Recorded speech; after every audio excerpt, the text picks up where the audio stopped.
Assalamualaikum dan salam sejahtera kepada anda semua. Saya mendoakan semoga anda sihat di samping keluarga yang tercinta, selamat menjalani kehidupan normal baru, jaga SOP, kita jaga kita.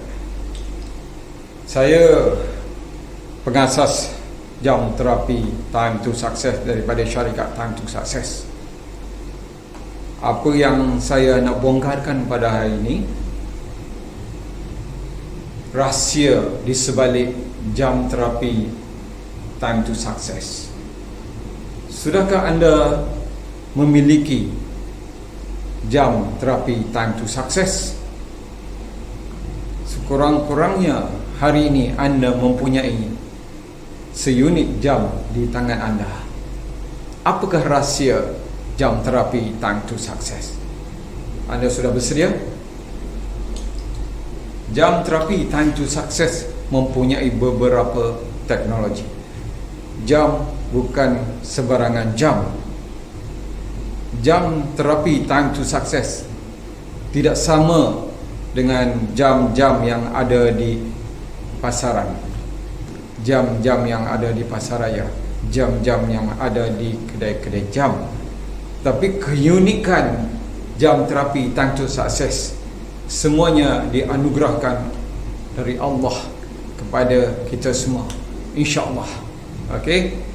So saya akan menceritakan teknologi yang pertama, jam terapi Time to Success. Yang pertama ialah teknologi tawaf. Kita kembali ke kejadian fitrah alam. Konsep tawaf, tuan-tuan. Sebenarnya konsep tawaf, kalau kita sebut perkataan tawaf, kita dah teringat ke mana? Menunaikan umrah, menunaikan haji. Kita menjalankan ibadah tawaf, menjalankan sunat tawaf. Okey, itu adalah pusingan tawaf. Pusingan tawaf. Okey, apa kelebihannya tawaf? Jam terapi Time to Success menggunakan kaedah tawaf sebab dia menggunakan konsep dan otak kanan. Dia mengaktifkan otak kanan. Kita mempunyai tiga otak. Otak kanan, otak kiri dan otak tengah. Jadi kehidupan di dunia ini kita selalu menggunakan aktiviti harian, belajar, mengira, menghafal, aktiviti harian menggunakan otak kiri. Jarang kita menggunakan otak kanan.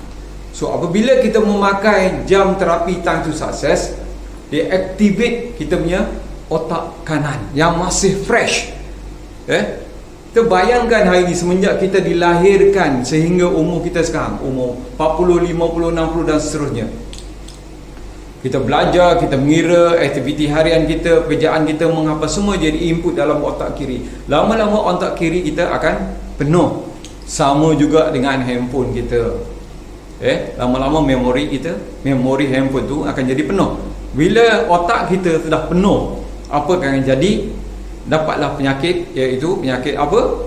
Penyakit lupa. Okey, penyakit lupa. Selalu kita lupa. Okey. So sebab memori kita dah penuh. Jadi hari ini bila kita pakai jam tawaf terapi Time to Success, dia activatekan otak kanan. Benda-benda yang baru, aktiviti harian yang baru, semua di-input dalam otak kanan, insya-Allah.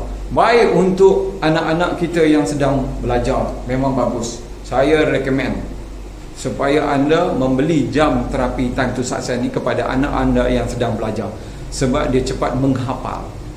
Cepat menghafal. Sebab ada seorang ustaz berceritakan hari ini, dia mengajar sekolah tahfiz. Okey, sekolah tahfiz. So separuh anak murid memakai jam tawaf, separuh lagi tidak memakai jam ataupun memakai jam biasa. Apa result dia? Keputusan dia hari ini, yang memakai jam tawaf cepat menghafal, cepat ingatan, cepat ingat. Yang tidak memakai jam tawaf lambat. Itu kelebihannya bila kita pakai jam terapi Time to Success, jam tawaf. Teknologi yang pertama. Okey. Jadi kita tengok kejadian alam. Kejadian alam. Kebanyakan hari ini kejadian alam Allah jadikan kebanyakannya pusingan tawaf. Pusingan tawaf, pusingan lawan jam. Contoh saya bagi contoh, iaitu yang pertama kita pergi ke Mekah, menunaikan haji dan umrah, kita tawaf Kaabah. Okey. Apa lagi? Trek lumba lari tuan-tuan. Trek lumba lari. Cuba anda bayangkan. Okey, kita kanan ke kiri, kanan ke kiri. Okey, pusingan pertama, pusingan kedua, pusingan ketiga. Kita menambahkan tenaga tuan-tuan. Sebenarnya pusingan tawaf ni dia memberi tenaga positif pada kita, memberi energi. Okey. So kalau anda tidak percaya hari ni, anda pergi trek lumba lari, anda pusing ke kiri ke kanan, kiri ke kanan, kiri ke kanan. Apa akan jadi? Mungkin 3 langkah anda akan rebah. Itu dia graviti ya tuan-tuan ya. Okey, apa lagi kita tengok di sini? Planet, matahari, semuanya berpusingan tawaf tuan-tuan. Termasuk dengan DNA, darah dalam badan kita pun pusingan tawaf. Allah jadikan hari ini darah dalam badan kita pusingan tawaf. Ada asbabnya tuan-tuan. Ada asbabnya tuan-tuan. Okey. So dia memberi kita kekuatan, energi, tenaga, gelombang yang positif untuk melawan gelombang negatif dekat luar sana. Anda cuba bayangkan hari ini virus gelombang dia, pusingan dia, gelombang dia, pusingan dia mengikut jam. Virus, tak kira lah virus apa. Okey. Tetapi hari ini untuk gelombang positif jam tawaf ini, dia akan melawan virus sebab dia melawan jam. Okey, dia melawan jam. Okey, itu kelebihan dia. Planet, matahari, DNA. Apa lagi? Kipas angin pun pusingan tawaf, lawan jam. Pusaran air, iaitu pusaran air yang selalunya yang kita pernah dengar disedut kapal apa semua tu kan. Dia boleh sedut kapal. Okey. So pusaran air. Angin taufan, angin putu beliung pun pusingan dia lawan jam. Contoh pokok menjalar. Pokok menjalar pun dia pusingan, walaupun dia akar dia lembut, tapi dia boleh naik sehingga maksimum setinggi-tingginya. Dia berpusingan tawaf tuan-tuan. Apa lagi yang berpusingan-pusingan tawaf? Kita tengok banyak di sekeliling kita. CD ya, cekera padat, anda tengok pusingan dia. Okey. So itu adalah kaedah tawaf tuan-tuan. Kaedah tawaf ni dia memberi tenaga positif, gelombang positif pada kita, memberi aura pada kita. Contohnya hari ni kita buat perniagaan, memang sesuai lah memakai jam tawaf ni, memberi gelombang positif pada kita. Okay.